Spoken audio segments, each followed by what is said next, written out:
All right, hello everyone, and welcome to the first episode of Paranormal Tea, where we go over urban legends of local and not so local towns and let you guys know what spooky, scary places reside in a town near you.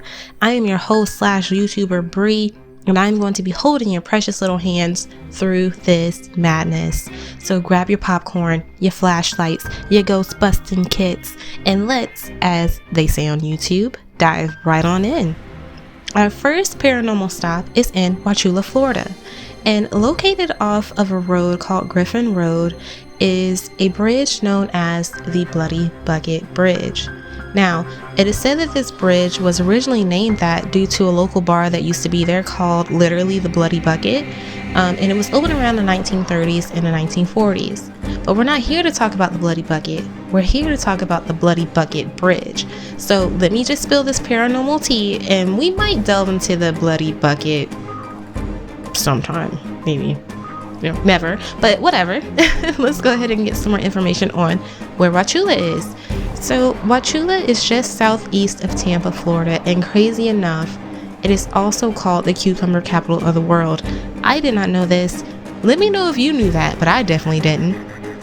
And it is also somewhat known, however, depending on if you believe in these things or not, of having what's known as the Bloody Bucket Bridge. Now, how did that crazy name get associated with someplace like the cucumber capital? Well, let's talk about it. So Route 64 is said to be a very, very old road, at least 100 years old, right? And in the daytime, this road looks fine. It looks like any other road, it's a little woodsy or whatever. But yeah, drive that bad boy at night and it turns into a whole different monster.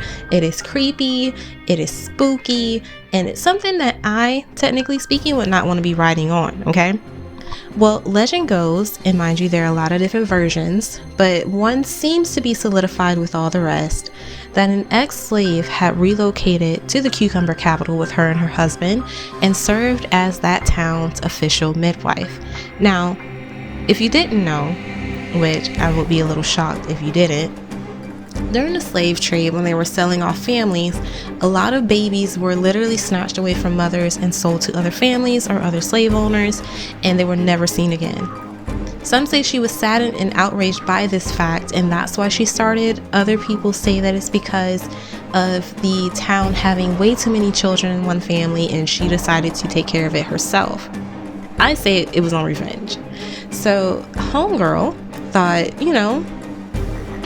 they don't need this many kids, and they took my kids, so why not go ahead and help these families out? Now, what she would do is once these mothers give birth, she literally helps them give birth. She turns around and smothers the children that they just pushed for however long. She would then go back to these same mothers and tell them that their children had been born stillborn. Now, these mothers had no clue that this woman was killing their children after they were born, and so they grieved and I'm sure blamed themselves for the death of their children, not realizing that it was literally this woman's fault. What the midwife would then do is she would carry the remains of the children and bury them near the bank, and I'm assuming there's more woodsy area around there. I'll put up a picture to show you guys, and carry the blood from the birth in a bucket to a nearby bridge, this particular bridge, and dump the remains into the river. Some say she's killed close to 100 children. Now, any murderous villain would eventually go insane or paranoid due to their act, especially if they're not getting caught, right? Right. Some people are already looking at her crazy because of the fact that so many children had passed under her care, and they're just like, okay, something's going on here. Kids were being born perfectly healthy and fine before she got here. Now she's here and literally all of them are dying. Something is wrong. Something is not sitting right. And what ended up happening was they stopped going to her as their midwife. Now, some say this is what made her go crazy, but I'm pretty sure she was already crazy before she got there, and them not coming to basically have her help them give birth and her knowing that these populations were going kind of out of control irked that up a little bit more.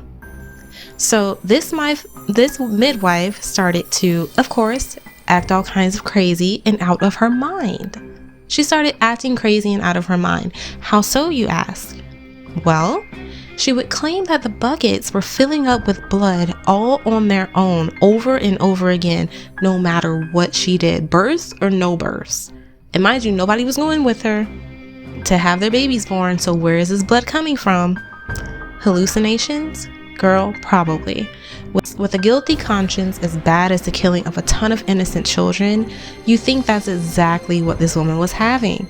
She would start to hear the crying of babies that were not there as well, and it is said that these poor children were now haunting her due to her terrible deed on her way to dump this blood out that she kept seeing over and over again fill up in these buckets.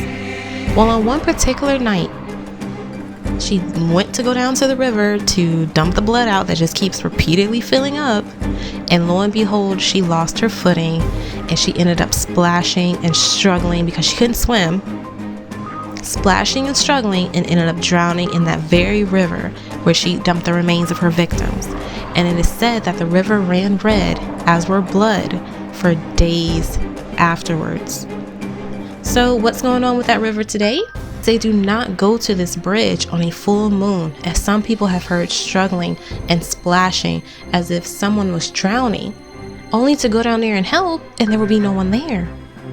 Others have heard the cries of babies at night when clearly there are no newborns having a campfire down by the river with all their newborn friends.